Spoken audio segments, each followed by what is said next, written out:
എല്ലാ കൂട്ടുകാർക്കും വിദ്യാഭ്യാസത്തിലേക്ക് സ്വാഗതം കേട്ടോ. ഇത് നമ്മൾ ഡിസ്കസ് ചെയ്യുന്നത് 3ാം ക്ലാസ്സിലെ EVSലെ 3ാമത്തെ ചാപ്റ്ററിലോട്ട് നമ്മൾ പോവുകയാണേ. 1ഉം 2ഉം ചാപ്റ്റർ നിങ്ങൾ ഉഷാറായിട്ട് പഠിച്ചിട്ടുണ്ടെന്ന് മിസ് വിചാരിക്കുന്നു കേട്ടോ. 3ാമത്തെ ചാപ്റ്റർ ഏതാണ്? ജലവും മണ്ണുമാണ്. ഏതാണ് 3ാമത്തെ ചാപ്റ്റർ? ജലവും മണ്ണുമാണ്. അപ്പോൾ നല്ല മഴക്കാലമാണല്ലേ, ജൂൺ ജൂലൈ മാസങ്ങളിൽ നല്ല മഴ പെയ്യുന്ന കാലമാണ്. അപ്പൊ ഈ ജലവും അതേപോലെ മഴ പെയ്യുമ്പോൾ നമുക്ക് എന്താ ലഭിക്കുന്നത്? ജലമാണ് ലഭിക്കുന്നത്. അതേപോലെ ജലവും മണ്ണും തമ്മിൽ എന്തെങ്കിലുമൊക്കെ കണക്ഷൻസ് ഉണ്ടോ? നമുക്ക് ഈ ചാപ്റ്റർ വഴി നോക്കാം കേട്ടോ. എൻ്റെ കുഞ്ഞു കൂട്ടുകാര്, ഇനി ആരെങ്കിലും നമ്മുടെ ചാനൽ സബ്സ്ക്രൈബ് ചെയ്യാനുണ്ടെങ്കിൽ എന്ത് ചെയ്യണം? ജസ്റ്റ് ഒന്ന് ഓടിപ്പോയിട്ട് നമ്മുടെ ചാനൽ ഒന്ന് സബ്സ്ക്രൈബ് ചെയ്ത് വരണം കേട്ടോ. അതേപോലെ തന്നെ നമ്മുടെ ക്ലാസ്സുകൾ ഇഷ്ടമാവുകയാണെങ്കിൽ നിങ്ങളുടെ കൂട്ടുകാർക്ക് ഷെയർ ചെയ്ത് കൊടുക്കാൻ നിങ്ങളുടെ അമ്മമാരോട് പറയണം കേട്ടോ. കുഞ്ഞു കൂട്ടുകാർക്ക് അതൊന്നും അറിയലുണ്ടാവില്ലല്ലോ. അപ്പൊ നമുക്ക് ചാപ്റ്ററിലോട്ട് പോയാലോ? ചാപ്റ്റർ നോക്കാം കേട്ടോ. ആദ്യം തന്നെ ഇവിടെ ഒരു ചെറിയ പാട്ടാണ് പറഞ്ഞേക്കുന്നത്. പാട്ട് എന്താണ്? കുട്ടനും കൂട്ടരും കളികൾ തുടങ്ങി, പെട്ടെന്നയ്യാ ചെറുമഴ ചാറി, മാനവീരുണ്ടോ വെള്ളിടേറിപ്പാറി, കുട്ടനും കൂട്ടരും വീട്ടിലേക്കോടി, ചെറുമഴ പുതുമഴ കലപില മേളം, ആ മഴ പിന്നെ പെരുമഴയായി, പെരുമഴ മാറി കാർമുകിൽ നീങ്ങി, മണ്ണ് കുളിർന്നു പൂക്കൾ ചിരിച്ചു, കുട്ടനും കൂട്ടാർക്കും ഒപ്പം കൂടി, ആർത്തുതി മർത്തു താകതി മീതോ. നല്ലൊരു പാട്ടാണല്ലേ. അപ്പൊ നമ്മൾ ഇവിടെ ഈ പാട്ടിൽ എന്താ പറഞ്ഞേക്കുന്നത്? കുട്ടനും കൂട്ടുകാരുടെ കളിക്കാൻ ഇറങ്ങുകയായിരുന്നു കേട്ടോ. അതേപോലെ കുട്ടനും കൂട്ടുകാരും പോലെ എൻ്റെ കുഞ്ഞു കൂട്ടുകാരും വൈകുന്നേരങ്ങളിലൊക്കെ സ്കൂളൊക്കെ വിട്ട് വന്നിട്ട് കൂട്ടുകാരോടെ കളിക്കാൻ പോകാറില്ലേ? അതേപോലെ തന്നെ നമ്മുടെ കുട്ടനും കൂട്ടുകാരോടെ എങ്ങോട്ട് പോയി? കളിക്കാൻ പോയേക്കാണ് കേട്ടോ. അപ്പൊ ഇവര് കളിച്ചുകൊണ്ടിരിക്കുമ്പോ പെട്ടെന്നതാ ആകാശത്ത് നിന്ന് ആകാശമൊക്കെ ഇരുണ്ട് കൂടിയിട്ടുണ്ട്. ആകാശം എന്ത് ചെയ്തിട്ടുണ്ട്? ഇരുണ്ട് കൂടിയിട്ടുണ്ട് കേട്ടോ. ആദ്യം ചെറുതായിട്ട് മഴ പെയ്യാൻ തുടങ്ങി. മഴയുടെ കൂടെ എന്ത് ചെയ്തിട്ടുണ്ട്? നല്ല വെള്ള നിറമുള്ള ഒരു ലൈറ്റും കാണുന്നുണ്ട്. ചെറുതായിട്ടൊരു മുഴക്കമൊക്കെ കേൾക്കുന്നുണ്ട് അല്ലേ? അതിന് നമ്മൾ എന്താ പറയുന്നത്? ഇടിയും മിന്നലും എന്നാണ് പറയുന്നത് അല്ലേ? അങ്ങനെ ഇടിയും മിന്നലൊക്കെ ഉണ്ട്. അപ്പൊ എന്താ ഇത് കണ്ട് കുട്ടനും കൂട്ടുകാർക്ക് എന്തായി? പേടിയാകാൻ തുടങ്ങി. ഇവരെങ്ങോട്ടാണ് ഓടിപ്പോയത്? അവരൊറ്റ ഓട്ടം എങ്ങോട്ടാണ്? അവരുടെ വീട്ടിലോട്ടാണ് അല്ലേ? അവരോടി വീടിനകത്തേക്ക് കയറി. അങ്ങനെ ചെറുമഴ അല്ലെങ്കിൽ ചെറുതായിട്ട് പെയ്തുകൊണ്ടിരുന്ന മഴ എന്തായിട്ട് മാറി? വലിയ മഴയായിട്ട് മാറിയില്ലേ? അങ്ങനെ കലവില ശബ്ദം കേൾക്കാൻ തുടങ്ങി. നിങ്ങൾ മഴയുടെ സൗണ്ട് ശ്രദ്ധിച്ചിട്ടുണ്ടോ? നല്ല രസമാണല്ലേ? കലവില കലവിലാന്ന് നമുക്ക് തോന്നൂല്ലേ? നല്ലൊരു മേളമായിട്ട് നമുക്ക് തോന്നും. അങ്ങനെ നല്ലൊരു മഴയൊക്കെ പെയ്തു കഴിഞ്ഞപ്പോൾ പിന്നെ എന്താ സംഭവിച്ചത്? മഴ പിന്നെ പെരുമഴയായിട്ട് പെയ്യാൻ തുടങ്ങി. കുറച്ചു കഴിഞ്ഞപ്പോൾ പെരുമഴയൊക്കെ മാറിയിട്ട് കാർമുകിലൊക്കെ നീങ്ങി, കറുത്ത് ഇരുണ്ടിരുന്ന മേഘങ്ങളൊക്കെ മാറി ആകാശമൊക്കെ ചിരിക്കാൻ തുടങ്ങി. അപ്പൊ മഴ പെയ്തതുമായിട്ട് ബന്ധപ്പെട്ട് മണ്ണ് എന്ത് ചെയ്തു? മണ്ണിന് വെള്ളം കിട്ടിയപ്പം മണ്ണ് ഉഷാറായില്ലേ? നല്ല മണ്ണ് കുളിർത്തു. പൂക്കൾക്ക് എന്ത് ചെയ്യുന്നു? പൂക്കൾ ചിരിക്കാൻ തുടങ്ങി. കൂട്ടരും കൂടെ വീണ്ടും കളികളിലേക്ക് പുറപ്പെട്ടു കേട്ടോ. അപ്പൊ ഇവിടെ നല്ലൊരു പിക്ചറൊക്കെ കൊടുത്തിട്ടുണ്ടേ. ഇനി എന്താ പറയുന്നത് നോക്കാം. ഇവിടെ ഒരു മരത്തിന്റെ ഇല പറയുകയാണേ. മഴത്തുള്ളികൾ എൻ്റെ ഇലകളിൽ തട്ടി ചിന്നി തെറിക്കുന്നത് കാണാൻ നല്ല രസമായിരുന്നു. അപ്പൊ എന്താ പറയുന്നത്? നിങ്ങൾ ശ്രദ്ധിച്ചിട്ടുണ്ടോ? മഴ പെയ്യുമ്പോൾ ഇലകളിലൊക്കെ വെള്ളം തട്ടിയിട്ട് വെള്ളം എന്ത് ചെയ്യും? ചിന്നി ചിതറും അല്ലേ? നല്ല ഭംഗിയാണത് കാണാന്. അപ്പൊ ഇവിടെ ഒരു മരം കൊടുത്തിട്ടുണ്ട്. മരം പറയാണ്, എന്താ പറയുന്നത്? എൻ്റെ ഇലകളിൽ തട്ടിയിട്ട് വെള്ളമെല്ലാം ചിന്നി ചിതറി പോകുന്നത് കാണാൻ വളരെ ഭംഗിയായിരുന്നു. അപ്പൊ ഒരു കിളി, ഒരു ബേർഡ് പറയണ എന്താ പറയുന്നത്? ഞാൻ ഈ പൊത്തിലായതുകൊണ്ട് മഴ നനഞ്ഞില്ല, നല്ല തണുപ്പ്. ഇവന് എവിടെയായിരുന്നു? ഇവന് പെട്ടെന്ന് മഴ പെയ്യുന്ന കാണാൻ തുടങ്ങിയപ്പോൾ തന്നെ ഇവന്റെ കൂട്ടിക്കയറിയിരുന്നു അല്ലേ? അപ്പൊ പൊത്തിലായതുകൊണ്ട് മഴ നനഞ്ഞോ? ഇല്ല, മഴ നനയേണ്ടേ വന്നില്ല. പക്ഷെ ഇപ്പൊ എന്തുണ്ട്? നല്ല തണുപ്പുണ്ട്. അടുത്ത എന്താണ്? മണ്ണ് നനഞ്ഞു കുതിർന്നു, എനിക്കിനി പുതുനാമ്പുകൾ വളർന്നു വരും. അപ്പോൾ ഒരു ചെടി പറയാണ്, എന്താ പറയുന്നത്? മണ്ണൊക്കെ നന്നായിട്ട് മഴ പെയ്ത് കുളിർന്നത് കൊണ്ട് തന്നെ എനിക്കിനി പുതിയ പുതിയ ഇലകളൊക്കെ വന്നു തുടങ്ങുമെന്ന് നമ്മുടെ ഒരു ചെടി പറയാണ് അല്ലേ. അപ്പൊ മനുഷ്യന് മാത്രമാണോ മഴ ഉപകാരപ്പെടുന്നത്, അല്ലെങ്കിൽ മഴ കൊണ്ടുള്ള ഉപകാരങ്ങൾ അല്ലെങ്കിൽ എഫക്റ്റ് ചെയ്യുന്നത്? അല്ല അല്ലെ. ആരൊക്കെ എഫക്റ്റ് ചെയ്യുന്നുണ്ട്? മരങ്ങൾ, പക്ഷികൾ അല്ലെ, എല്ലാ ജീവജാലങ്ങൾ, സസ്യങ്ങളെല്ലാം ആരെ കൊണ്ട് ഉപകാരമുണ്ട്? മഴയെ കൊണ്ട് ഒരുപാട് ഉപകാരങ്ങളുണ്ട് അല്ലേ. അപ്പൊ നമുക്ക് നോക്കാം. അടുത്തത് എന്താ പറയുന്നത്? മഴ കഴിഞ്ഞാൽ എന്തെല്ലാം മാറ്റങ്ങളാണ് നമ്മുടെ പരിസരത്ത് ഉണ്ടാകുക? എന്തെല്ലാം മാറ്റങ്ങളാണ് ഉണ്ടാവുക? മഴ കഴിഞ്ഞു കഴിഞ്ഞാൽ തോട്ടിലൊക്കെ വെള്ളമാവൂലേ? തോട്ടിൽ വെള്ളമാവും. മീനുകളൊക്കെ നല്ല തുള്ളി തിമിർന്ന് നടക്കുന്ന കാണാം അല്ലെ. നിങ്ങൾ അതൊക്കെ ശ്രദ്ധിച്ചിട്ടുണ്ടോ? ഇലകളിൽ നിന്ന് വെള്ളം ചാടുന്ന കാണാം, ചെറിയ ചെറിയ വെള്ളക്കെട്ടുകൾ കാണാം, ശരിയല്ലേ? മണ്ണൊക്കെ നനഞ്ഞു കുളിർന്നിട്ടുണ്ടാകും. അങ്ങനെ ഒരുപാട് കാഴ്ചകൾ നമ്മുടെ ചുറ്റും കാണാൻ കഴിയും അല്ലെ. എന്റെ പരിസര പഠന പുസ്തകത്തിൽ എഴുതും. അപ്പൊ നിങ്ങൾ എഴുതണം കേട്ടോ. എന്തൊക്കെയാണ്? ഇലകളിൽ നിന്ന് വെള്ളം വീഴുന്നത് കാണാം, ചെറിയ ചെറിയ വെള്ളക്കെട്ടുകൾ കാണാം, തോട്ടിലെല്ലാം വെള്ളം നിറഞ്ഞല്ലേ, തോടുകൾ, പുഴ, അതേപോലെ കുളങ്ങളെല്ലാം എന്താണ്? വെള്ളം നിറഞ്ഞ് ഒഴുകുന്നതായിട്ട് കാണാം അല്ലേ. പിന്നെന്താ കാണുന്നത്? നിങ്ങളുടെ പ്രദേശത്ത് എല്ലാ കാലത്തും മഴ ലഭിക്കാറുണ്ടോ? ഇല്ല അല്ലെ. മെയിൻ ആയിട്ട് ഏതെങ്കിലും കാലങ്ങളിലാണ്, ഏതെല്ലാം മാസങ്ങളിലാണ് നമുക്ക് മഴ ലഭിക്കുന്നത്? ജൂൺ, ജൂലൈ മാസങ്ങളിലാണ് അല്ലെ കൂടുതലായിട്ടും മഴ ലഭിക്കുന്നത്. ഏതെല്ലാം മാസങ്ങളിലാണ് മഴ ലഭിക്കുന്നത്? അവിടെ കൊടുത്തിട്ടുണ്ട് കേട്ടോ. ഏതെല്ലാം മാസങ്ങളിലാണ് മഴ ലഭിക്കുന്നത്? നമുക്ക് പറയാൻ പറ്റൂല്ലേ. ഏതെങ്കിലും മാസങ്ങളിലാണ് മഴ ലഭിക്കുന്നത്? ജൂൺ ഉണ്ട്, ജൂലൈ, ആഗസ്റ്റ് മാസങ്ങളിലൊക്കെ സാധാരണയായിട്ട് നമുക്ക് മഴ ലഭിക്കലുണ്ട്. കേരളത്തിൽ കഴിഞ്ഞ ജൂണിൽ പെയ്ത മഴയെ സംബന്ധിച്ച് വാർത്തകളുടെ തലക്കെട്ടുകൾ വായിച്ചു നോക്കൂ. അപ്പൊ കഴിഞ്ഞ ജൂണിൽ പെയ്ത മഴകളെ കുറിച്ച് കുറച്ച് തലക്കെട്ടുകളാണ് താഴെ കൊടുത്തിരിക്കുന്നത് കേട്ടോ. കോഴിക്കോട് ജില്ലയിൽ കനത്ത മഴ, തിരുവനന്തപുരം ജില്ലയിൽ മഴയിൽ വൻ കുറവ്.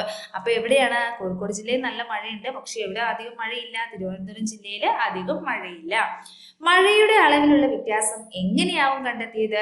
മഴ അളക്കാൻ കഴിയുമോ? അപ്പൊ നെക്സ്റ്റ് അടുത്ത് നമ്മൾ എന്താ നോക്കുന്നത്? ഇവിടെ നമ്മൾ 2 ജില്ലയുടെ കാര്യം പറഞ്ഞു അല്ലെ. ഏതൊക്കെ ജില്ലയുടെ കാര്യമാ പറഞ്ഞത്? കോഴിക്കോട് ജില്ലയും പറഞ്ഞു, അതേപോലെ തന്നെ തിരുവനന്തപുരം ജില്ലയും പറഞ്ഞു അല്ലെ. അപ്പൊ നിന്റെ കുഞ്ഞു കൂട്ടുകാർ എന്താ ചെയ്യേണ്ടതെന്ന് വെച്ചാൽ, നിങ്ങൾ ഏത് ജില്ലക്കാരാണ് എന്നുള്ളത് നമ്മുടെ കമന്റ് ബോക്സിൽ ഒന്ന് വന്ന് പറയണം കേട്ടോ. നിങ്ങളുടെ പേരും അതേപോലെ നിങ്ങൾ ഏത് ജില്ലയിലാണ് താമസിക്കുന്നത്. ഏത് ജില്ലയിലാന്ന് പറയാൻ മാത്രം പോരാ, നിങ്ങളുടെ അമ്മമാരോട് ചെയ്തു തരാൻ പറഞ്ഞാൽ മതി കേട്ടോ. മിസ് പറഞ്ഞിട്ടുണ്ട് ഏത് ജില്ലയിലാണ് താമസിക്കുന്നത്, നിങ്ങളുടെ പേരെന്താണ് എന്നുള്ളത് നമ്മുടെ കമന്റ് ബോക്സിൽ വന്നിടാൻ പറഞ്ഞിട്ടുണ്ട് എന്നുള്ളത് നിങ്ങളുടെ അമ്മമാരോടൊന്ന് പറയണം കേട്ടോ. അപ്പൊ നമുക്ക് നോക്കിയാലോ. അടുത്തത് എന്താണ്? മഴ അളക്കാൻ കഴിയുമോ? മഴ അളക്കാൻ കഴിയുമോ എന്ന് നമുക്ക് നോക്കാം കേട്ടോ. അടുത്ത് എന്താ കൊടുത്തേക്കുന്നത്? മുറ്റത്ത് വെച്ചിരിക്കുന്ന ഒഴിഞ്ഞ പാത്രങ്ങളിൽ മഴ പെയ്തു കഴിയുമ്പോൾ എന്തുണ്ടാവും? മഴ പെയ്തു കഴിയുമ്പോൾ പാത്രങ്ങളിലൊക്കെ എന്തുണ്ടാവും? വെള്ളം കെട്ടി നിൽക്കുന്നത് കാണാം അല്ലെ. പെയ്ത മഴയുടെ അളവിന്റെ സൂചനയാണ് പാത്രത്തിൽ വെള്ളം നിൽക്കുന്നത്. ഈ വെള്ളം അളക്കാൻ കഴിയുമോ? മഴ അളക്കാനുള്ള ഒരു ഉപകരണം നമുക്ക് നിർമ്മിച്ചാലോ? അപ്പൊ നിങ്ങളുടെ വീടിന്റെ ഒക്കെ മുറ്റത്ത് മഴ കഴിഞ്ഞു കഴിഞ്ഞാൽ കാണാം, ചിരട്ടയോ അല്ലെങ്കിൽ എന്തെങ്കിലും പാത്രം ഉണ്ടെങ്കിൽ അതിൽ എന്തുണ്ടാവും? വെള്ളം ഉണ്ടാവും അല്ലെ. എന്നാൽ ചില സമയങ്ങളിൽ ചില മഴ ഭയങ്കര കഠിനമായിട്ടുള്ള മഴ അല്ലെങ്കിൽ കുറച്ച് വെള്ളമേ ഉണ്ടാവുള്ളൂ. പക്ഷെ ഭയങ്കരമായിട്ട് മഴ പെയ്താൽ എന്താണ്? ഒരുപാട് വെള്ളം അല്ലെ. ചിലപ്പോൾ പാത്രം നിറഞ്ഞൊഴുകി കാണും അല്ലെ. നല്ല കംപ്ലീറ്റ് വെള്ളം ഉണ്ടാകുന്ന സാഹചര്യങ്ങളൊക്കെ നിങ്ങൾ ശ്രദ്ധിച്ചിട്ടുണ്ടോ? ഒന്ന് ശ്രദ്ധിച്ച് നോക്കണം കേട്ടോ മഴ പെയ്യുമ്പോഴേ. അടുത്തത് നമ്മൾ മഴ മാപ്പിനിയിലേക്ക് പോവാണ് കേട്ടോ. എന്തിലേക്കാ പോകുന്നത്? മഴ മാപ്പിനി. മഴ അളക്കുന്നതിനുള്ള ലളിതമായ ഒരു ഉപകരണമാണ് മഴ മാപ്പിനി. അപ്പൊ മഴ അളക്കാൻ വേണ്ടി ഉപയോഗിക്കുന്ന ഉപകരണമാണ് ഏതെന്ന് പറയുന്നത്? മഴ മാപ്പിനി എന്ന് പറയുന്നത് കേട്ടോ. അപ്പൊ നിങ്ങളോട് എക്സാമിന് ചോദിക്കും, മഴ അളക്കാൻ ഉപയോഗിക്കുന്ന ലളിതമായ ഉപകരണത്തിന്റെ പേര് എഴുതുക. അപ്പൊ നിങ്ങൾ എന്താ പേര് എഴുതേണ്ടത്? മഴ മാപ്പിനി എന്നാണ് പേര് എഴുതേണ്ടത് കേട്ടോ. ഇനി ഇത് നമുക്കൊന്ന് നിർമ്മിച്ചു നോക്കാം. അപ്പൊ ഇത് നമുക്ക് എന്ത് ചെയ്യാം? ഒന്ന് നിർമ്മിച്ചു നോക്കാം. അപ്പൊ നിങ്ങൾ എന്റെ കുഞ്ഞു കൂട്ടുകാർ എന്താ ചെയ്യുന്നതെന്ന് വെച്ചാല് അമ്മമാരുടെ സഹായത്തോടെ ഇതൊന്ന് നിർമ്മിച്ചു നോക്കുകയും ഇതിന്റെ ഫോട്ടോ നമ്മുടെ കമന്റ് ബോക്സിൽ വന്ന് ഇടുകയും വേണം കേട്ടോ. ആവശ്യമായ സാമഗ്രികൾ. ഫസ്റ്റ് വൺ എന്താണ്? ആവശ്യമായ സാമഗ്രികൾ: ചില്ലുകുപ്പി, ഫണല്, സ്കെയില്. ഏതൊക്കെയാണ്? ചില്ലുകുപ്പി വേണം, ഫണല് വേണം, പിന്നെ വേറെന്താ വേണ്ടത്? സ്കെയിലാണ് വേണ്ടത് കേട്ടോ. നിർമ്മിക്കുന്ന വിധം. അപ്പൊ എങ്ങനെയാണ് നിർമ്മിക്കുന്നത് നോക്കാം അല്ലെ. ചില്ലുകുപ്പിയിൽ ഒരു സ്കെയിൽ ചിത്രത്തിലേതുപോലെ ചേർത്ത് ഉറപ്പിച്ചു വെക്കുക. അപ്പൊ എന്താ പറഞ്ഞേക്കുന്നത്? ഇവിടെ ഒരു ചില്ലുകുപ്പി വെച്ചേക്കുന്നുണ്ടോ? കണ്ടു അല്ലെ. അങ്ങനെ ഈ ചില്ലുകുപ്പിയിൽ എന്ത് ചെയ്തിട്ടുണ്ട്? ഈ ചില്ലുകുപ്പിയില് ഈ സ്കെയില്, നമ്മുടെ സാധാ സ്കെയിലില്ലേ, നമ്മുടെ സ്കൂളിലൊക്കെ കൊണ്ടുവന്ന സ്കെയിലില്ലേ, അങ്ങനത്തെ ഒരു സ്കെയില് എടുത്തിട്ട് ചില്ലുകുപ്പിയോട് ചേർത്ത് വെക്കാനാണ് പറഞ്ഞേക്കുന്നത്. അടുത്ത എന്താണ് പറഞ്ഞേക്കുന്നത്? ചില്ലുകുപ്പിയുടെ മുകളിൽ ഫണൽ വെക്കുക. ചില്ലുകുപ്പിയുടെ മുകളിൽ എന്ത് വെക്കുക? ഫണൽ. ഫണൽ എന്ന് വെച്ചാൽ എന്താണ്? നമ്മൾ അരിക്കാൻ ഉപയോഗിക്കുന്ന സാധനമാണ് അല്ലെ. ഈ മണ്ണെണ്ണയ്ക്ക് ഒഴിക്കാൻ നിങ്ങളുടെ വീട്ടിൽ സാധാരണയായിട്ട് ഉപയോഗിക്കലുണ്ടാവും കേട്ടോ. അമ്മമാരോട് ചോദിച്ചാൽ മതി. കുപ്പി തുറസായ സ്ഥലത്ത് ഉറപ്പിച്ചു വെക്കുക. എല്ലാ ദിവസവും ഒരു നിശ്ചിത സമയത്ത് ജലനിരപ്പ് രേഖപ്പെടുത്തുക. എന്നിട്ട് എന്താ ചെയ്യേണ്ടത്? നിങ്ങളുടെ വീടിന്റെ ഏതെങ്കിലും മുൻഭാഗത്തോ അല്ലെങ്കിൽ നിങ്ങൾക്ക് സുരക്ഷിതമായ ഒരു ഭാഗത്ത് കുപ്പി എന്ത് ചെയ്യുക? നന്നായിട്ട് ഉറപ്പിച്ചു വെക്കുക. എന്നിട്ട് ഒരു സമയം, ഇപ്പൊ ഫോർ എക്സാമ്പിൾ നിങ്ങൾ രാവിലെ 10 മണിക്കാണ് ഇന്ന് അളന്നതെങ്കിൽ നാളെ രാവിലെ പോയിട്ട് 10 മണിക്ക് എന്ത് ചെയ്യുക? ആ കുപ്പിയിൽ എത്ര സെന്റിമീറ്റർ വരെ ജലമുണ്ട് എന്ന് ജസ്റ്റ് എന്ത് ചെയ്യുക? ഒന്ന് അളന്ന് എഴുതുക കേട്ടോ. ഇനി കൂട്ടുകാരും ഒന്നിച്ച് മഴ മാപ്പിനി നിർമ്മിച്ച് ഓരോ ദിവസത്തെയും മഴ അളന്ന് താഴെ തന്നിരിക്കുന്ന പട്ടികയിൽ പൂർത്തിയാക്കുക. അപ്പൊ എന്താണ്? ഇവിടെ പൂർത്തിയാക്കാനാ പറഞ്ഞേക്കുന്നത് കേട്ടോ. അപ്പൊ തീയതി ഇപ്പൊ 8/7/2024 വിചാരിക്കുക. അപ്പൊ എത്ര ലഭിച്ച മഴ എന്ന് പറയുന്നത് സ്കെയില് നോക്കിയിട്ട് ഇത്ര സെന്റിമീറ്റർ എഴുതുക. 2 സെന്റിമീറ്റർ ആണ്, 2 സെന്റിമീറ്റർ. നെക്സ്റ്റ് അടുത്ത ദിവസം എഴുതുക കേട്ടോ. 9/7/24. ഇപ്പൊ എത്രയാണ്? 4 സെന്റിമീറ്റർ ആണ്, 4 സെന്റിമീറ്റർ എഴുതുക. പിന്നെ എത്രയാണ്? 10/7/24. എത്രയായിരിക്കും? ഒരു 5 സെന്റിമീറ്റർ ആയിക്കോട്ടെ. 5 സെന്റിമീറ്റർ എഴുതുക. അപ്പൊ എത്രയാണ് എന്നുള്ളത് നിങ്ങൾ എന്ത് ചെയ്യുക? ജസ്റ്റ് ഒന്ന് നോട്ട് ചെയ്ത് വെക്കുക കേട്ടോ. പിന്നെ ശ്രദ്ധിക്കേണ്ട കാര്യം എന്താണെന്ന് വെച്ചാൽ 8-ാം തീയതി 10 മണിക്കാണ് നിങ്ങൾ ഇത് അളന്ന് എഴുതിയതെങ്കിൽ 9-ാം തീയതി എത്ര മണിക്ക് തന്നെ നിങ്ങൾ അളന്ന് എഴുതിക്കോണം? 10 മണിക്ക് തന്നെ കറക്റ്റ് നോക്കിയിട്ട് എഴുതണം കേട്ടോ. സമയം മാറാതെ ശ്രദ്ധിക്കുക.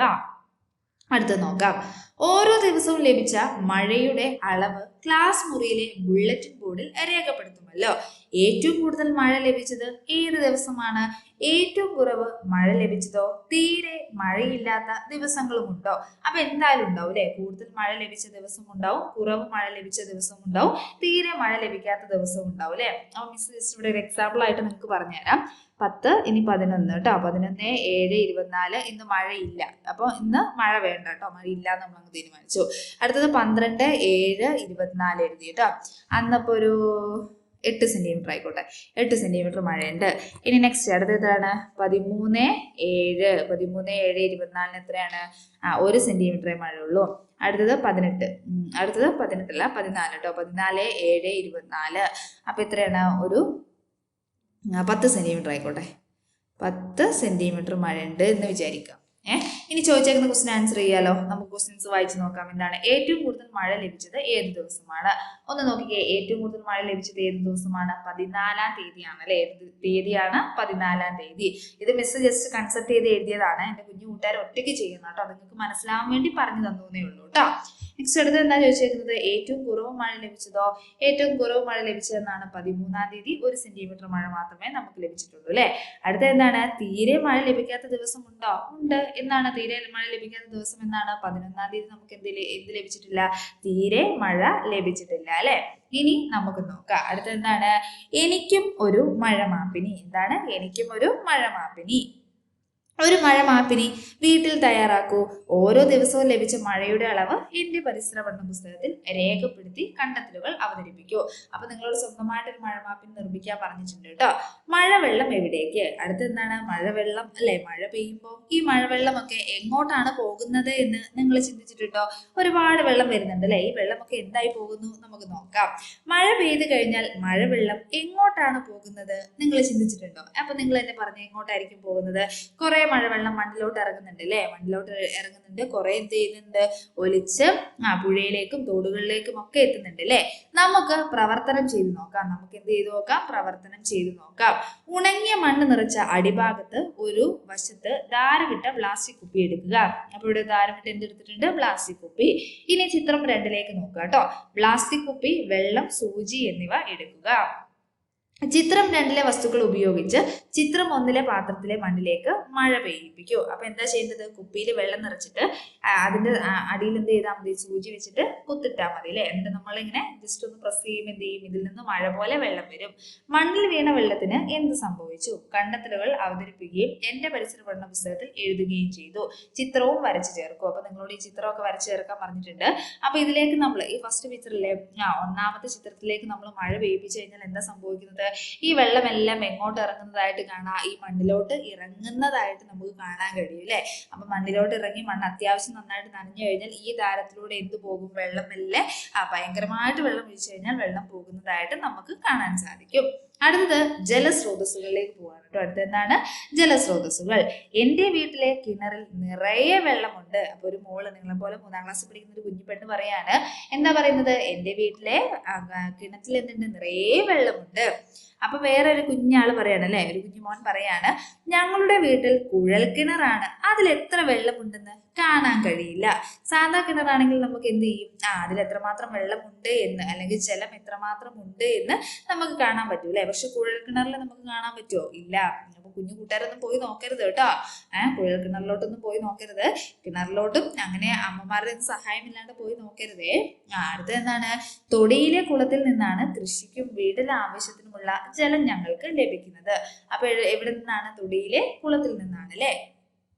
ഇനി നിങ്ങളുടെ വീടുകളിൽ എവിടെ നിന്നാണ് ജലം ലഭിക്കുന്നതെന്ന് എഴുതൂ. അപ്പൊ നിങ്ങളുടെ വീട്ടിൽ എവിടെ നിന്നാണ്? കുറെ വീടുകളിൽ എന്തുണ്ടാവും? കിണറുണ്ടാവും. പിന്നെന്താണ്? കിണറ്റിൽ നിന്ന് വെള്ളം ലഭിക്കുന്നുണ്ടാവും, അല്ലെ? വേറെന്തൊക്കെയാണ്?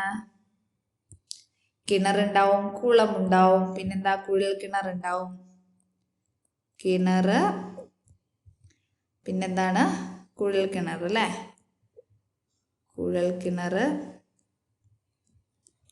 കുഴൽ കിണറ്, പിന്നെന്താണ്? കുളം, പുഴ, തോട്. കുളം പറയാം, പുഴ പറയാം, പിന്നെന്താ പറയാം? കുളം പറയാം, പുഴ പറയാം, തോട് പറയാം, അല്ലെ? കുഞ്ഞരുവി, അല്ലെ? അരുവിയിൽ നിന്നൊക്കെ വെള്ളം എടുക്കുന്നവരുണ്ട് കേട്ടോ. അരുവിയിൽ നിന്നൊക്കെ വെള്ളം എടുക്കുന്നവരുണ്ട്. പിന്നെന്താണ്? ചെറിയ ചെറിയ നീരുറവ കേട്ടോ. നീരുറവയിൽ നിന്ന് വെള്ളം എടുക്കുന്നവരുണ്ട് കേട്ടോ. അടുത്തത് എന്താണ്? നെക്സ്റ്റ് ഇടത്തിലേക്ക് പോവാം, അല്ലെ? സുരങ്കയും കേണിയുമാണ് കേട്ടോ. സുരങ്കയും എന്താണ്? കേണിയുമാണ്. നമുക്ക് നോക്കാം എന്താണ് കേട്ടോ. ഒരാൾ നടന്നു പോകാൻ മാത്രം വലുപ്പമുള്ള തുരങ്കങ്ങൾ നിർമ്മിച്ച് അതിലൂടെ ഭൂഗർഭ ജലത്തെ പുറത്തോട്ട് കൊണ്ടുവരുന്ന സംവിധാനമാണ് സുരങ്ക എന്നറിയപ്പെടുന്നത്. ഇങ്ങോട്ട് നോക്കിക്കേ. ഇവിടെ കണ്ടോ? നിങ്ങൾ കാണുന്നുണ്ടോ? ഇവിടെ ഒരു പിക്ചർ കാണുന്നില്ലേ? ഈ പിക്ചറിൽ നോക്കിക്കേ. ഇതുണ്ടോ? ഒരാൾക്ക് മാത്രം കയറി പോകുന്ന രീതിയിൽ എന്ത് ചെയ്യും? ഒരു തുരങ്കം പോലെ പണിതെടുക്കുകയാണ് ചെയ്യുന്നത് കേട്ടോ. അതിൽ നിന്ന് ജലം പുറത്തോട്ട് കൊണ്ടുവരും. അതിൽ നിന്ന് ഇവര് ജലം എന്ത് ചെയ്യും? പുറത്തോട്ട് കൊണ്ടുവരും. മെയിനായിട്ട് ഇത് എവിടെ കാണപ്പെടുന്നത്? കാസർഗോഡ് ജില്ലയിലാണ് കേട്ടോ. എവിടെയാണ്? കാസർഗോഡ് ജില്ലയിലും അതേപോലെ തന്നെ കർണാടകയിലെ പല ഭാഗത്തും ഇത് കാണപ്പെടാറുണ്ട്. കേണി എന്നാൽ കിണർ എന്നാണ് അർത്ഥം. കേണി എന്ന് വെച്ചാൽ എന്താണ്? കിണറാണ്. വലിയ മരത്തടികൾ തുരന്ന് ഭൂമിയിലേക്ക് താഴ്ത്തിയാണ് കേണികൾ നിർമ്മിക്കുന്നത്. അപ്പൊ എങ്ങനെയാണ് ഇവർ നിർമ്മിക്കുന്നത് വെച്ചാല്, സാധാരണ നമ്മുടെ നാട്ടിൽ കാണപ്പെടുന്ന പോലത്തുള്ള കിണറല്ല. ഈ മരത്തടികൾ ഉണ്ടല്ലോ, അപ്പൊ മരത്തടികള് ഇങ്ങനെ തുരന്ന് ഇത് താത്തി വെച്ചിട്ടാണ് കിണറുകൾ നിർമ്മിക്കുന്നത്. നേരിട്ട് പാത്രങ്ങൾ കൊണ്ടോ വെള്ളം കോരിയെടുക്കാവുന്നത്ര ആഴമേ കേണികൾക്ക് ഉണ്ടാവുള്ളൂ. അപ്പൊ ഈ കേണികൾ അത്യാവശ്യം പെട്ടെന്ന് വെള്ളം കിട്ടുന്ന ഏരിയയിലായിരിക്കും ഈ കേണികൾ കാണപ്പെടുന്നത് കേട്ടോ. അപ്പൊ എന്താണ്? പാത്രം വെച്ച് കോരിയെടുക്കാം, അല്ലെങ്കിൽ കുഞ്ഞു കപ്പികളൊക്കെ വെച്ചിട്ട് നമുക്ക് എന്ത് ചെയ്യാൻ പറ്റും? കോരിയെടുക്കാൻ പറ്റും കേട്ടോ. കേരളത്തിലെ പല ആദിവാസി വിഭാഗങ്ങളും ഇപ്പോഴും കേണികൾ ഉപയോഗിക്കുന്നുണ്ട്. അപ്പൊ ആദിവാസി വിഭാഗങ്ങളിലൊക്കെ എന്ത് ഉപയോഗിക്കുന്നുണ്ട്? കേണികൾ ഉപയോഗിക്കുന്നുണ്ട്. അടുത്തത് ജീവജലം. അടുത്തത് എന്താണ്? ജീവജലം. ഇങ്ങോട്ട് നോക്കിക്കേ. ഇവിടെ എന്താ കൊടുത്തേക്കുന്നത്? നല്ലൊരു അടിപൊളി പിക്ചർ കൊടുത്തിട്ടുണ്ട്, അല്ലെ? അപ്പൊ എന്താണ്? ഒരു പുഴയുണ്ട്. പുഴയുമായി ബന്ധപ്പെട്ട് ഒരുപാട് ജീവജാലങ്ങൾ അവിടെ കാണപ്പെടുന്നുണ്ട്. ആരുണ്ട്? മാനുണ്ട്, ആനയുണ്ട്, പരുന്തുണ്ട്. പിന്നെ ആരാളുള്ളത്? കുരങ്ങനുണ്ട്, ഒരു പാമ്പിനെ കാണാം, പിന്നെന്താ? പോത്തുണ്ട്, കടുവയുണ്ട്, കൊക്കുണ്ട്, മീനുണ്ട്, അല്ലെ? മുതലയുണ്ട്, തവളയുണ്ട്. അങ്ങനെ ഒരുപാട് പേര് ഇവിടെ കാണുന്നുണ്ട്, അല്ലേ? അപ്പൊ നമുക്ക് നോക്കാം എന്താ പറയുന്നത്. ചിത്രം നിരീക്ഷിക്കൂ. പുഴയിലെ ജലം എന്തെല്ലാം ആവശ്യങ്ങൾക്കാണ് ഈ ജീവികൾ ഉപയോഗിക്കുന്നത്? അപ്പൊ നിങ്ങൾ തന്നെ പറഞ്ഞേ, എന്തെല്ലാം ആവശ്യങ്ങൾക്കാണ് ഈ ജീവികൾ ഉപയോഗിക്കുന്നത് എന്ന് നിങ്ങൾ തന്നെ ഒന്ന് പറഞ്ഞു നോക്കിക്കേ. എന്തെല്ലാം ആവശ്യങ്ങൾക്കാണ് ഇവർ ഉപയോഗിക്കുന്നത്? ഇവിടെ ആരൊക്കെ കൊടുത്തിട്ടുണ്ട്? നമ്മുടെ മീനുണ്ട്, അല്ലെ? മീൻ എന്തൊക്കെ ആവശ്യത്തിനാണ്? ശ്വസിക്കാനും ജീവിക്കാനും എന്ത് ചെയ്യുന്നുണ്ട്? വെള്ളത്തിനെ പ്രയോജനപ്പെടുത്തുന്നുണ്ട്, അല്ലെ? അടുത്ത ആരാ ഉപയോഗിക്കുന്നത്? കൊക്ക് എന്തിനാ ഉപയോഗിക്കുന്നത്? കൊക്ക് അവന് ഭക്ഷണമായിട്ട് എന്ത് ചെയ്യുന്നുണ്ട്? അല്ലെ? അവന് വെള്ളം കുടിക്കാനും അതേപോലെ മീനെ പിടിക്കാനും അവന്റെ ഒരു ജീവിത മാർഗം, അല്ലെങ്കിൽ കൊക്ക് കഴിക്കുന്ന മെയിൻ ആഹാരം എന്ന് പറയുന്നത് എന്താണ്? മീനാണ്, അല്ലെ? മീൻ എവിടുന്നാണ് കിട്ടുന്നത്? ഈ പുഴയിൽ നിന്നാണ്. പുഴയിലെ ജലത്തിൽ നിന്നാണ് മീൻ ലഭിക്കുന്നത്, അല്ലെ? അടുത്തത് എന്താണ്? കടുവ എന്തിനാ ഉപയോഗിക്കുന്നത്? കുടിക്കാനായിട്ട് എന്ത് ചെയ്യുന്നുണ്ട്? ഉപയോഗിക്കുന്നുണ്ട്, അല്ലെ? അപ്പൊ വേറെ ഏതൊക്കെ ജീവികളാണുള്ളത്? പോത്തുണ്ട് അല്ലേ? പോത്ത് എന്തിനാ ഉപയോഗിക്കുന്നത്? കുടിക്കാൻ, വെള്ളം കുടിക്കാനായിട്ട് ഉപയോഗിക്കുന്നു. പിന്നെ ഇടയ്ക്ക് അവരെന്ത് ചെയ്യും? ശരീരമൊക്കെ ചൂടാകുമ്പോൾ വെള്ളത്തിൽ ഇറങ്ങിയിട്ട് അവരുടെ ശരീരമൊക്കെ ഒന്ന് തണുപ്പിക്കാനും ഉപയോഗിക്കുന്നുണ്ട് അല്ലേ? ആൺ എന്തിനൊക്കെ ഉപയോഗിക്കുന്നത്? കുളിക്കാൻ ഉപയോഗിക്കുന്നു, കുടിക്കാൻ ഉപയോഗിക്കുന്നു. മാൻ എന്തിനാ ഉപയോഗിക്കുന്നത്? വെള്ളം കുടിക്കാനായിട്ടാണ് ഉപയോഗിക്കുന്നത് അല്ലേ? അപ്പൊ മിസ് എന്ത് ചെയ്തിട്ടുണ്ട്? ഇവിടെ ജസ്റ്റ് ഒന്ന് എഴുതിയിട്ടുണ്ട്. മീന് ജലം കൊണ്ടുള്ള ആവശ്യങ്ങൾ എന്ന് പറയുന്നത് എന്താണ്? ശ്വസിക്കാനുണ്ട്, ജീവിക്കാനുണ്ട് കേട്ടോ. ആൻ എന്തിനാണ്? കുടിക്കാനുണ്ട്, കുളിക്കാനുണ്ട്. മാന് കുടിക്കാനുണ്ട്, കടുവയാണെങ്കിൽ കുടിക്കാനുണ്ട്. പോത്ത് എന്താണ്? കുടിക്കാനുണ്ട്, കുളിക്കാനും ഉപയോഗിക്കുന്നുണ്ട് കേട്ടോ. കണ്ടെത്തലുകൾ അവതരിപ്പിക്കൂ. നാം എന്തെല്ലാം ആവശ്യങ്ങൾക്കാണ് ജലം ഉപയോഗിക്കുന്നത്? ഒന്ന് പറഞ്ഞേ, നമ്മൾ എന്തൊക്കെ ആവശ്യങ്ങൾക്കാണ് ജലം ഉപയോഗിക്കുന്നത്? നമുക്ക് ഇവിടെ എഴുതിയിടാം അല്ലെ? എന്തൊക്കെ ആവശ്യങ്ങൾക്കാണ് നമ്മൾ ജലം ഉപയോഗിക്കുന്നത്? കൃഷിക്കുണ്ട് അല്ലെ? കൃഷിക്ക്, പിന്നെ കുടിക്കാൻ, പിന്നെന്താണ്? കുടിക്കാനുണ്ട്, പിന്നെന്താ? കുളിക്കാനുണ്ട് അല്ലെ? കുടിക്കാൻ, കുളിക്കാൻ, പിന്നെ വസ്ത്രം കഴുകാൻ, പാചകത്തിന് അല്ലെ?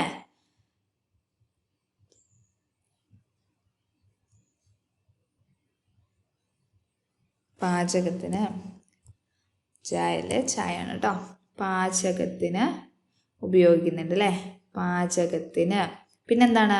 വാഹനം കഴുകാൻ, അങ്ങനെ ഒരുപാട് കാര്യങ്ങൾക്ക് അല്ലെ? കൃഷി, കുടിക്കാൻ, കുളിക്കാൻ, പാചകത്തിന്, പിന്നെന്താണ്? വാഹനം കഴുകാനൊക്കെ നമ്മൾ എന്ത് ചെയ്യുന്നുണ്ട്? വെള്ളം ഉപയോഗിക്കുന്നുണ്ട് അല്ലെ? ജലമില്ലാണ്ട് നമുക്ക് ജീവിക്കാൻ പറ്റുമോ? ഒരിക്കലും ഇല്ല അല്ലെ? ജലമില്ലാണ്ട് നമുക്ക് ജീവിക്കാൻ പറ്റില്ല. ആവശ്യത്തിന് ജലം ലഭിക്കാതായാൽ മനുഷ്യർക്കും മറ്റു ജീവജാലങ്ങൾക്കും എന്തെല്ലാം സംഭവിക്കും? ചർച്ച ചെയ്യോ. എന്തെല്ലാം സംഭവിക്കും? നമ്മുടെ നിത്യകാര്യങ്ങൾ നടക്കുമോ? ഇല്ല. നമുക്ക് കൃഷി ചെയ്യാൻ പറ്റുമോ? ഇല്ല അല്ലെ? അപ്പൊ നമുക്ക് ഇവിടെ ജസ്റ്റ് ഒന്ന് എഴുതിയിടാം. എന്തൊക്കെ സംഭവിക്കും? കൃഷി ചെയ്യാൻ പറ്റുമോ? ഇല്ല അല്ലെ? കൃഷി ചെയ്യാൻ പറ്റില്ല. കൃഷി ചെയ്യാൻ പറ്റില്ല അല്ലെ? കൃഷി ചെയ്യാൻ പറ്റില്ല. കൃഷി ചെയ്യാൻ എന്ത് ചെയ്യില്ല? പറ്റില്ല. പിന്നെന്താണ്? കുടിക്കാൻ ജലം ഉണ്ടാവുമോ? കുടിക്കാൻ ഉണ്ടാവില്ല. കുടിക്കാൻ ഉണ്ടാവില്ല അല്ലെ? കുടിക്കാൻ ജലം ഉണ്ടാവില്ല. കുടിക്കാൻ ജലം ഉണ്ടാവില്ല. ഉണ്ടാവില്ല. പിന്നെന്താണ്? ഭക്ഷണം പാകം ചെയ്യാൻ പറ്റുമോ? ഇല്ല അല്ലെ? ഭക്ഷണം പാകം ചെയ്യാൻ കഴിയില്ല. പാകം ചെയ്യാൻ കഴിയില്ല. ചെയ്യാൻ കഴിയില്ല. അപ്പൊ ഇങ്ങനെയൊക്കെ ഉണ്ടാകും. നമ്മൾ എന്ത് ചെയ്യും? നമുക്ക് ജീവിക്കാൻ കഴിയോ? ഇല്ല അല്ലെ? നമുക്ക് ജീവിക്കാൻ തന്നെ ബുദ്ധിമുട്ടായിരിക്കും അല്ലെ? നമുക്ക് കഴിയില്ല കേട്ടോ. കഴിയില്ല. ഓക്കെ. ഭക്ഷണം പാകം ചെയ്യാൻ കഴിയോ? ഇല്ല അല്ലെ? അപ്പൊ നമുക്ക് എന്താണ്? ജീവിക്കാൻ തന്നെ ബുദ്ധിമുട്ടാവും, ദാരിദ്ര്യം ഉണ്ടാവും, നമ്മുടെ ആരോഗ്യത്തെ ബാധിക്കും. ശരിയല്ലേ? അല്ലെ? നമ്മുടെ ആരോഗ്യത്തെ ബാധിക്കും. നമ്മളെ മാത്രമാണോ? ജീവജാലങ്ങളെയും അതേപോലെ തന്നെ ബാധിക്കും അല്ലെ? ജീവജാലങ്ങൾ നശിച്ചു പോകും. അതൊക്കെ എഴുതാം അല്ലെ? ജീവജാലങ്ങൾ എന്ത് ചെയ്യും? വെള്ളം കുടിക്കാനില്ലാണ്ട് അവരെന്ത് ചെയ്യും? നശിച്ചു പോകും അല്ലെ? മനുഷ്യന് ദാരിദ്ര്യം വരും, ആരോഗ്യത്തെ ബാധിക്കും. പണിയെടുക്കാനുള്ള ആരോഗ്യം ഉണ്ടാവോ? ഇല്ല അല്ലെ? അപ്പൊ അതൊന്നും ഉണ്ടാവില്ല. അപ്പൊ ഇവിടെ കുറച്ചുകൂടെ പോയിന്റ്സ് നിങ്ങൾ കൂട്ടി എഴുതണം കേട്ടോ. ജീവജാലങ്ങൾ നശിച്ചു പോകും, ജീവജാലങ്ങൾ നശിച്ചു പോകും, ദാരിദ്ര്യം ഉണ്ടാകും, മനുഷ്യന്റെ ആരോഗ്യത്തെ ബാധിക്കും എന്നൊക്കെ അവിടെ എഴുതിയിടാം കേട്ടോ.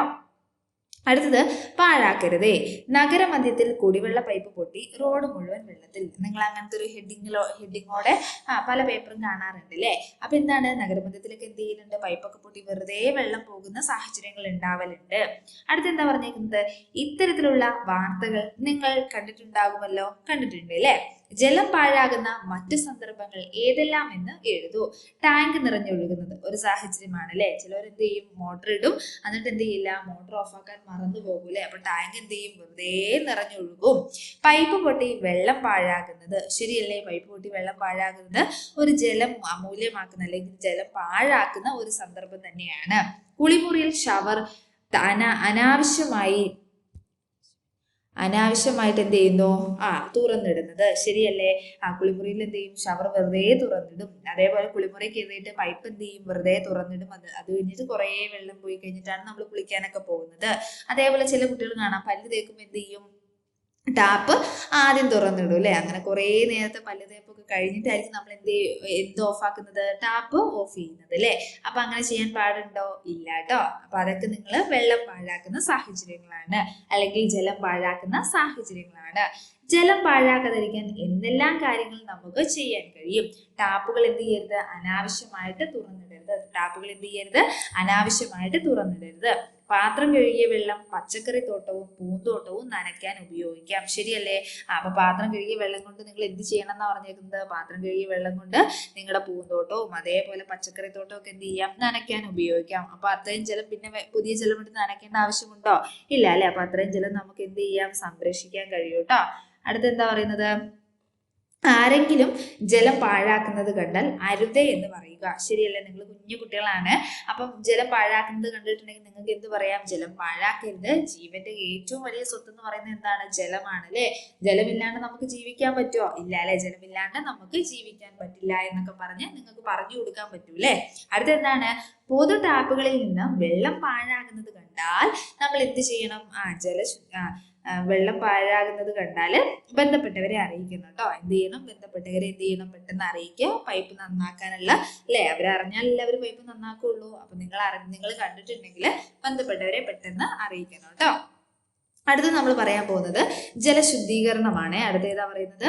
ജലശുദ്ധീകരണത്തിലോട്ട് നമ്മൾ പോവാണ് കേട്ടോ. ഇതാണ് ജലശുദ്ധീകരണം. ഇവിടെ മിസ് 3 പോയിന്റ് എഴുതിയിട്ടുണ്ട്. അപ്പൊ നിങ്ങൾ എഴുതുമ്പോൾ സൂക്ഷിച്ച് എഴുതണം കേട്ടോ. മൊത്തം വായിച്ചിട്ട് മാത്രമേ എഴുതാവുള്ളേ. മണ്ണിൽ വീണ് കലങ്ങിയ മഴവെള്ളം കിണറ്റിലേക്ക് എത്തുമ്പോൾ തെളിഞ്ഞു വരുന്നത് എങ്ങനെയാണ്? ശരിയാണല്ലേ. നമ്മൾ മഴയൊക്കെ വരുമ്പോൾ നല്ല കലങ്ങിയ വെള്ളമായിട്ടാണ് കിണറ്റിലോട്ട് കുറെ വെള്ളമൊക്കെ പോകും. എന്നാൽ കുറച്ച് സമയം കഴിയുമ്പോൾ എന്ത് കാണാം? കിണറിൽ നല്ല തെളിഞ്ഞ വെള്ളം കാണാം അല്ലെ. മഴയൊക്കെ മാറി കഴിയുമ്പോൾ കിണറ്റിൽ നല്ല തെളിഞ്ഞ വെള്ളം കാണാം. അപ്പൊ ഇത് എങ്ങനെയാണ് എന്നാ ചോദിക്കുന്നത് കേട്ടോ. മഴവെള്ളത്തിന്റെ ഒരു ഭാഗം മണ്ണിലൂടെ താഴേക്ക് അരിച്ചിറങ്ങുന്നു. ഇത് ഉറവയായി കിണറ്റിലും മറ്റ് ജലസ്രോതസ്സുകളിലും എത്തിച്ചേരുന്നു. മണ്ണിലൂടെ അരിച്ചിറങ്ങുമ്പോഴാണ് വെള്ളം തെളിഞ്ഞു വരുന്നത്. അപ്പൊ നിങ്ങളോട് ചോദിക്കുകയാണ്, കിണറ്റിലൊക്കെ മഴവെള്ളം കലങ്ങി വന്നാൽ പോലും കിണറ്റിൽ വെള്ളം കുറച്ച് കഴിയുമ്പോൾ എന്ത് ചെയ്യുന്നുണ്ട്? തെളിഞ്ഞു വരുന്നുണ്ട് അല്ലെ. അപ്പൊ എന്താണ് ഇതിന് കാരണം ചോദിച്ചാൽ നിങ്ങൾ എന്താ എഴുതേണ്ടത്? മണ്ണിലൂടെ അരിച്ചിറങ്ങിയ വെള്ളം എന്ത് ചെയ്യുന്നു? മണ്ണിലൂടെ അരിച്ചിറങ്ങുമ്പോഴാണ് വെള്ളം എന്ത് ചെയ്യുന്നത്? തെളിഞ്ഞു വരുന്നത്. അടുത്തതിലേക്ക് നോക്കിയാലോ. കലക്കവെള്ളത്തെ തെളിനീരാക്കാം. കലക്കവെള്ളത്തിൽ നമുക്ക് എന്താക്കാം? തെളിനീരാക്കാം അല്ലെ. 3 ചിരട്ടകൾ എടുത്ത് ഓരോന്നിലും ദ്വാരമിടുക. ഓരോന്നിലും എന്താണ്? ഓരോ ദ്വാരം ഇടാൻ പറഞ്ഞിട്ടുണ്ട്. ദ്വാരമിട്ട ഭാഗത്ത് പഞ്ഞിയോ തുണിയോ വെക്കുക. ദ്വാരമിട്ട ഭാഗത്ത് എന്ത് ചെയ്യാം?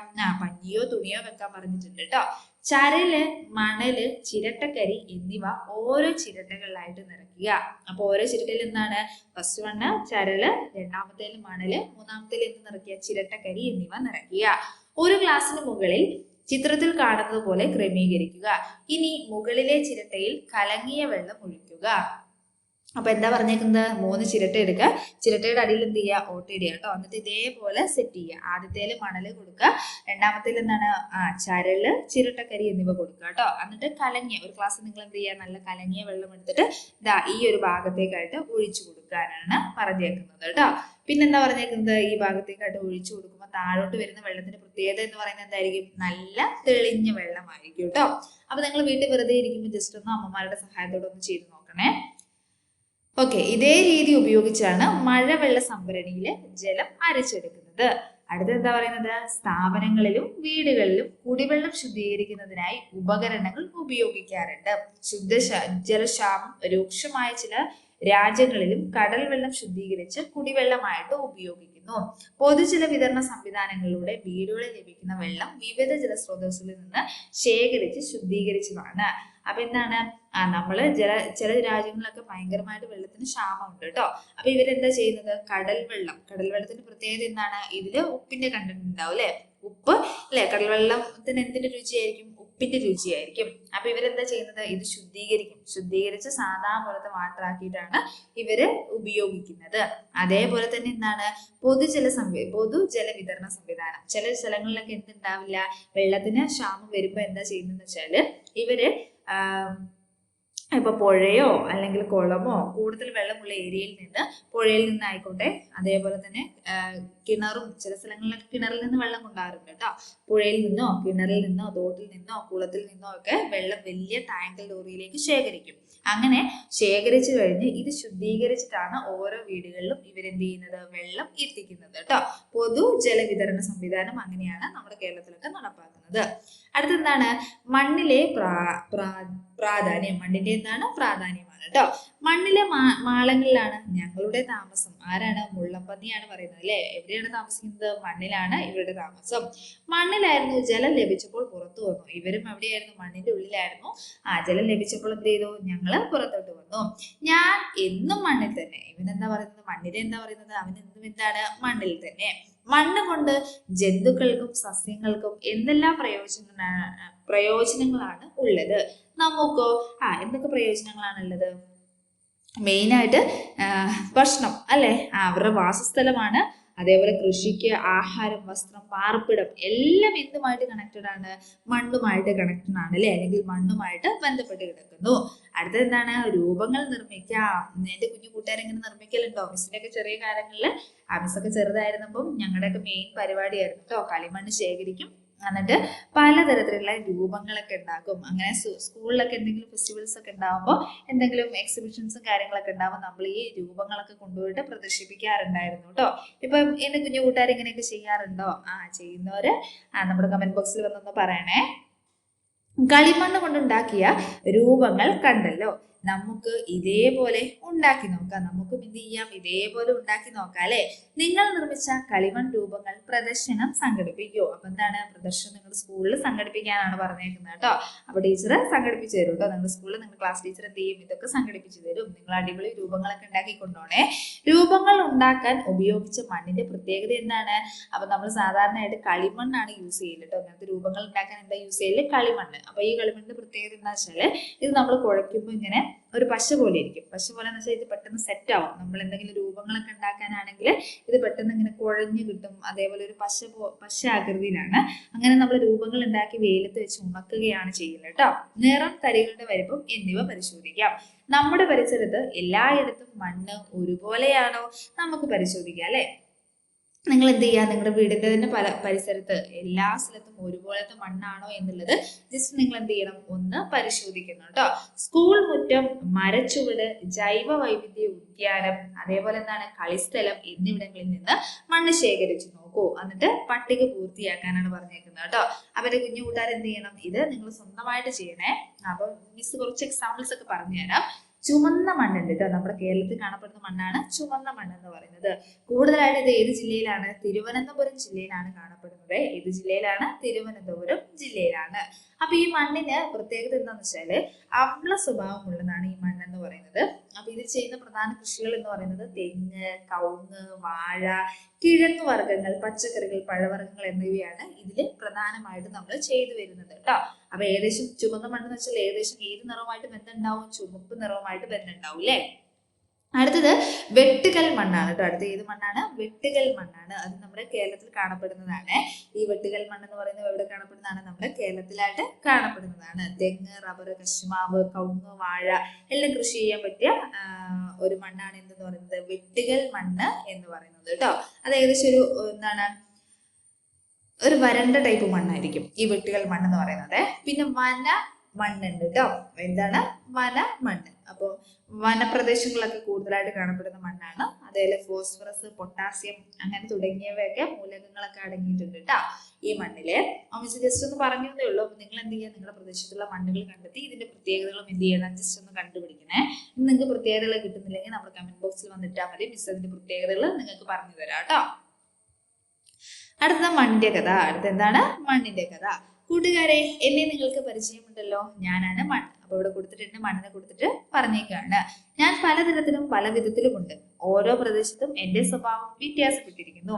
ലക്ഷക്കണക്കിന് സൂക്ഷ്മജീവികളും പല ജൈവ ഘടകങ്ങളും എന്നിലുണ്ട്.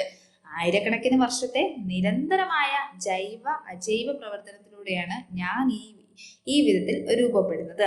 അപ്പൊ മണ്ണെന്ന് പറയുന്നത് 1-2 ദിവസം കൊണ്ട് ഉണ്ടാവുന്നതാണോ? അല്ല, ആയിരക്കണക്കിന് വർഷങ്ങൾ എടുത്തിട്ടാണ് ഇവർ മണ്ണായിട്ട് രൂപപ്പെടുന്നത് കേട്ടോ. അതേപോലെ തന്നെ എല്ലാ പ്രദേശത്തെ മണ്ണും ഒരുപോലെയാണോ? അല്ല, പല പ്രദേശത്തെ മണ്ണിനും പലതരത്തില് വ്യത്യാസങ്ങളുണ്ട് കേട്ടോ. അതേപോലെ തന്നെ ഈ മണ്ണിൽ എന്തുണ്ട്? നല്ല സൂക്ഷ്മ ജീവികളും അടങ്ങിയിരിക്കുന്നു. മണ്ണിന്റെ കഥയുടെ തുടക്കം വായിച്ചല്ലോ. മണ്ണുണ്ടാക്കുന്ന പ്രക്രിയയെ കുറിച്ച് കൂടുതൽ വിവരങ്ങൾ കണ്ടെത്തൂ. കൂട്ടുകാരുമായിട്ട് ചർച്ച ചെയ്ത് നിങ്ങളുടെ പരിസര പഠന പുസ്തകത്തിൽ എഴുതാൻ പറഞ്ഞിട്ടുണ്ട് കേട്ടോ. അപ്പൊ മണ്ണുണ്ടാകുന്നത് എന്താണ്? കാലങ്ങളോളം എടുത്തിട്ടാണ് കേട്ടോ. ഉള്ളിൽ എന്തല്ല? മണ്ണിന്റെ ഉള്ളിൽ കഴിയുന്ന ജീവികൾ ഏതെല്ലാമാണെന്ന് എഴുതി നോക്കൂ. എന്തൊക്കെയുണ്ട്? ബാക്ടീരിയാസ് ഉണ്ടാവും അല്ലെ, പലതരം സാധനങ്ങൾ ഉണ്ടാവും അല്ലെ. ഇവിടെ തന്നെ പറഞ്ഞിട്ടുണ്ട് എന്തൊക്കെയാണ് ജൈവീയ ഘടകങ്ങൾ ഉണ്ട് എന്ന്. ഓൾറെഡി നമ്മളോട് പറഞ്ഞിട്ടുണ്ട് അല്ലെ. ഇവിടെ പോയി അതാ സൂക്ഷ്മജീവികളുണ്ട്, ലക്ഷക്കണക്കിന് സൂക്ഷ്മജീവികളുണ്ട് അല്ലെ. പലതരത്തിലുള്ള ജൈവീയ ഘടകങ്ങളും എന്നിലുണ്ട് എന്ന് പറയുന്നുണ്ട് അല്ലെ. ഓക്കെ, അപ്പൊ മണ്ണിനുള്ളിൽ കഴിയുന്ന ജീവികൾ ഏതൊക്കെ നോക്കിയാലോ? മണ്ണിലുണ്ട്, പ്രോട്ടോസോം ഉണ്ട്, പിന്നെന്താണ്? ഫംഗസുകൾ ഉണ്ട്, ബാക്ടീരിയകളൊക്കെ എന്താണ്? മണ്ണിൽ കഴിയുന്നതാണ് കേട്ടോ. ഹാൻഡ് ലെൻസ് ഉപയോഗിച്ച് സ്കൂളിലെ പരിസര പഠന പുസ്തകത്തിൽ മണ്ണ് നിരീക്ഷിച്ച് എഴുതാനാണ് പറഞ്ഞേക്കുന്നത്. ഏതെല്ലാം ജീവികളെ കണ്ടെത്താൻ കഴിയുമെന്ന് നിങ്ങൾ ജസ്റ്റ് ഒന്ന് നോക്കണം കേട്ടോ. ഇതിനാവശ്യമായ ഭക്ഷണം, ജലം, വായു എന്നിവ എവിടെ നിന്നാണ് ലഭിക്കുന്നത്? ഇവർക്കൊക്കെ മണ്ണിൽ നിന്ന് തന്നെയാണ് ലഭിക്കുന്നത് അല്ലെ. ഇത് അറിയാൻ വേണ്ടിയിട്ട് നമുക്കും ചില പരീക്ഷണങ്ങൾ ചെയ്തു നോക്കാം.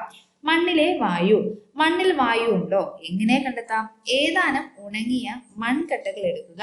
ഒരു ഗ്ലാസ്സിൽ വെള്ളമെടുത്ത് അതിലേക്ക് മൺകട്ടകൾ ഇടുക. എന്താണ് സംഭവിക്കുന്നത്? കണ്ടെത്തലുകൾ കൂട്ടുകാരുമായിട്ട് പങ്കുവെക്കുക. എന്റെ പരിസര പഠന പുസ്തകത്തിൽ എഴുതാനാണ് പറഞ്ഞിരിക്കുന്നത് കേട്ടോ. അപ്പൊ മൺകട്ടകൾ ഇട്ട് കഴിഞ്ഞാൽ എന്ത് ചെയ്യും? കുറച്ച് ഈ വെള്ളം എന്ത് ചെയ്യും? പെട്ടെന്ന് മണ്ണിന്റെ ഉള്ളിലേക്ക് കയറുകയും മൺകട്ടകൾ മെല്ലെ അരിഞ്ഞ് ചേരാൻ തുടങ്ങും അല്ലെ. മെല്ലെ മെല്ലെ അലിയാൻ തുടങ്ങുന്നതായിട്ട് നമുക്ക് കാണാൻ കഴിയും. ജസ്റ്റ് അതൊക്കെ ഒന്ന് ചെയ്ത് നോക്കണേ. മണ്ണിലെ ജലാംശമാണ് കേട്ടോ. മണ്ണിൽ ജലാംശമുണ്ടോ? എങ്ങനെ കണ്ടെത്താം? ജൈവ വൈവിധ്യ ഉദ്യാനത്തിലെ മണ്ണ് ശേഖരിച്ച് ഒരു സുതാര്യമായ കുപ്പിയിലെടുക്കുക. കുപ്പി അടച്ച് വെയിലത്ത് വെക്കുക. 10 മിനിറ്റ് കഴിഞ്ഞ് പരിശോധിക്കൂ. എന്തെല്ലാം മാറ്റങ്ങളാണ് കാണാൻ പറ്റിയത്? കുപ്പിയുടെ വശങ്ങളിൽ എന്താണ് കാണുന്നത്? അപ്പൊ കുപ്പിയുടെ വശങ്ങളിൽ ചെറുതായിട്ട് എന്ത് കാണാം? ചെറുതായിട്ട് ഇങ്ങനെ വെള്ളത്തുള്ളികളായിട്ട് കാണാൻ പറ്റും കേട്ടോ. ഇത് എങ്ങനെ സംഭവിച്ചു? നിരീക്ഷണക്കുറിപ്പ് എഴുതാനാണ് നിങ്ങളോട് പറഞ്ഞേക്കുന്നത്. ഇതൊക്കെ നിങ്ങൾ സ്കൂളിലെ ടീച്ചറിന്റെ സഹായത്തോടെ ചെയ്യണം കേട്ടോ. നിങ്ങൾ ഇത് പരീക്ഷണം കണ്ടു തന്നെ ചെയ്യാനുള്ളതാണ്. അപ്പോൾ പരീക്ഷണം കണ്ടിട്ട് ഇതെങ്ങനെ വന്നു, എങ്ങനെയാണ് ഇത് ചെയ്യുന്നത് എന്നുള്ളത് കറക്റ്റ് ടീച്ചറുടെ സഹായത്തോടെ ഒന്ന് ചെയ്ത് നോക്കണം കേട്ടോ. മണ്ണിലെ ജൈവാംശം. അടുത്തെന്താണ്? മണ്ണിലെ ജൈവാംശം. ഒരു ഗ്ലാസ്സിൽ ജൈവ വൈവിധ്യ ഉദ്യാനത്തിൽ നിന്ന് ശേഖരിച്ച മണ്ണ് പകുതി നിറയ്ക്കുക. ഇതിലേക്ക് ജലം ഒഴിച്ച് നന്നായിട്ട് ഇളക്കുക. എന്താണ് കാണാൻ കഴിയുന്നത്? അപ്പൊ എന്താണ്? മണ്ണിലെ ജൈവാംശം ഇതിൽ നിന്ന് നമുക്ക് മനസ്സിലാവും കേട്ടോ. അപ്പം നിരീക്ഷണക്കുറിപ്പ് തയ്യാറാക്കാനാണ് പറഞ്ഞിരിക്കുന്നത്. അപ്പൊ ഇതിന്റെയൊക്കെ പ്രത്യേകത എന്താ വെച്ചാല്, എന്റെ കുഞ്ഞു കൂട്ടുകാരെ തന്നെ പരീക്ഷണം ചെയ്തിട്ട് നിങ്ങൾ എന്താണോ കാണുന്നത് അതാണ് നമ്മുടെ നിരീക്ഷണക്കുറിപ്പിലേക്ക് എഴുതേണ്ടത് കേട്ടോ. അപ്പൊ കൂട്ടുകാർ ടീച്ചറുടെ സഹായത്തോടെ ഇതൊന്ന് ചെയ്യാൻ ശ്രമിക്കണേ. ഉണങ്ങിയ ഇലകളും കമ്പ് കഷ്ണങ്ങളും ജീവികളുടെ അവശിഷ്ടങ്ങളും അടങ്ങിയതാണ് ജൈവാംശം കൂടുതലുള്ള മണ്ണിലാണ് ചെടികൾ നന്നായി വളരുന്നത്. ജൈവാംശമുള്ള മണ്ണാണ് മണ്ണിരയുടെ ആഹാരം എന്ന് പറയുന്നത്. അപ്പൊ മണ്ണിൽ എന്തൊക്കെ ഉണ്ടാവും? ഉണങ്ങിയ ഇലകൾ ഉണ്ടാവും, കമ്പിന്റെ കഷ്ണം ഉണ്ടാവും, ജീവികളുടെ അവശിഷ്ടങ്ങൾ എന്നിവയെല്ലാം ഉണ്ടാവും അല്ലെ. അങ്ങനത്തെ മണ്ണിലാണ് നന്നായിട്ട് എന്ത് ചെയ്യുന്നത്? ചെടികൾ നന്നായിട്ട് വളരുന്നത്. നല്ല ഫലഭൂഷ്ടമായ മണ്ണ് എന്ന് നമുക്കതിനെ പറയാൻ പറ്റും കേട്ടോ. നിങ്ങളുടെ വീട് പരിസരത്ത് എവിടെയാണ് കൂടുതൽ ജൈവാംശമുള്ള മണ്ണുള്ളത്? കണ്ടെത്തി എഴുതാൻ പറഞ്ഞിട്ടുണ്ട്. അടുത്തത് ഇവിടെ മണ്ണുകൊണ്ട് രണ്ടുപേര് ഒരു കുട്ടിയും അതിന്റെ അച്ഛനും എന്ത് ചെയ്യുന്നുണ്ട്? കളിമണ്ണ് കൊണ്ട് ഉപകരണങ്ങളൊക്കെ നിർമ്മിക്കുന്നുണ്ട് കേട്ടോ. ആനയുണ്ട്, കുടങ്ങളുണ്ട് അല്ലെ. നല്ല അടിപൊളിയായിട്ടുള്ള ഒരു പിക്ചറാണ് ഇവിടെ കൊടുത്തിരിക്കുന്നത് കേട്ടോ. മനുഷ്യന്റെ പ്രതിമയൊക്കെ ഇവിടെ നിർമ്മിച്ചിട്ടുണ്ട്. അടുത്തെന്താണ്? അടുത്ത നമുക്ക് നോക്കാം കേട്ടോ. മണ്ണിനകത്തും പുറത്തുമായി വലുതും ചെറുതുമായ ലക്ഷക്കണക്കിന് ജീവികളുണ്ട്. ശരിയല്ലേ? മണ്ണിനകത്തും പുറത്തുമായിട്ട് എന്തുണ്ട്? ലക്ഷക്കണക്കിന് ജീവികളുണ്ട് അല്ലെ. സസ്യങ്ങൾ മണ്ണിൽ നിന്നും ജലങ്ങൾ, പോഷകങ്ങൾ വലിച്ചെടുത്ത് വളരുന്നു. സസ്യങ്ങൾ എന്താ ചെയ്യുന്നത്? മണ്ണിൽ നിന്ന് ജലവും അതേപോലെ തന്നെ പോഷകങ്ങളും വലിച്ചെടുത്തിട്ടാണ് ഇവര് സ്വന്തമായിട്ട് വളരുന്നത്. ഉൾപ്പെടെ ജീവികൾക്ക് വിവിധ ആവശ്യങ്ങൾക്കായി മണ്ണിനെ ആശ്രയിക്കേണ്ടി വരുന്നു. ശരിയാണല്ലേ? നമുക്ക് മണ്ണിനെ എന്തായാലും ആശ്രയിക്കാണ്ട് ജീവിക്കാൻ പറ്റുമോ? ഇല്ല. നമുക്ക് മണ്ണിനെ ആശ്രയിക്കുക തന്നെ വേണം അല്ലെ. മനുഷ്യനായിക്കോട്ടെ, ജീവികളായിക്കോട്ടെ, സസ്യങ്ങളായിക്കോട്ടെ, നമ്മളെല്ലാവരും എന്തിനെ ആശ്രയിക്കേണ്ടി വരുന്നു? മണ്ണിനെ ആശ്രയിക്കേണ്ടി വരുന്നു. മണ്ണ് മലിനമാകാതെയും ഫലപുഷ്ടി നഷ്ടപ്പെടുത്താതെയും സംരക്ഷിച്ചാൽ നമുക്ക് നിലനിൽക്കാനാവൂ. ശരിയാണല്ലേ? മണ്ണ് നമ്മൾ കേടാക്കാൻ പാടുണ്ടോ? മലിനമാക്കാൻ പാടുണ്ടോ? ഇല്ല അല്ലെ. മണ്ണ് മലിനമാക്കാതെ നമ്മൾ എന്ത് ചെയ്യണം? സൂക്ഷിക്കണം. എന്നാൽ മാത്രമേ നമുക്ക് എന്ത് ചെയ്യാൻ പറ്റൂ? നിലനിൽക്കാൻ കഴിയുള്ളൂ കേട്ടോ. അത് നമ്മൾ പ്രത്യേകം എന്ത് ചെയ്യും? ശ്രദ്ധിക്കേണ്ട കാര്യമാണ്. മണ്ണ് നമ്മൾ സംരക്ഷിച്ച് തന്നെ മുന്നോട്ട് പോകണം. മണ്ണ് മലിനമാക്കുന്ന രീതിയിലുള്ള കാര്യങ്ങൾ നമ്മൾ മനുഷ്യരുടെ അടുത്ത് നിന്നാണ് കൂടുതൽ ഉണ്ടാകുന്നത് അല്ലെ. അപ്പൊ അങ്ങനത്തെ കാര്യങ്ങളൊക്കെ ഒഴിവാക്കി മണ്ണിനെ നമ്മൾ എന്ത് ചെയ്യണം? നന്നായിട്ട് സംരക്ഷിക്കണം. കേട്ടോ. അപ്പം നെക്സ്റ്റ് ക്ലാസ്സിൽ വീണ്ടും കാണാം. Thank you. അതേപോലെ ക്ലാസ്സിൽ ഇഷ്ടമാണെങ്കിൽ നമ്മുടെ ചാനൽ സബ്സ്ക്രൈബ് ചെയ്യുക, നിങ്ങളുടെ കൂട്ടുകാർക്ക് എന്ത് ചെയ്യുക, ഷെയർ ചെയ്ത് കൊടുക്കുക കേട്ടോ. Thank you.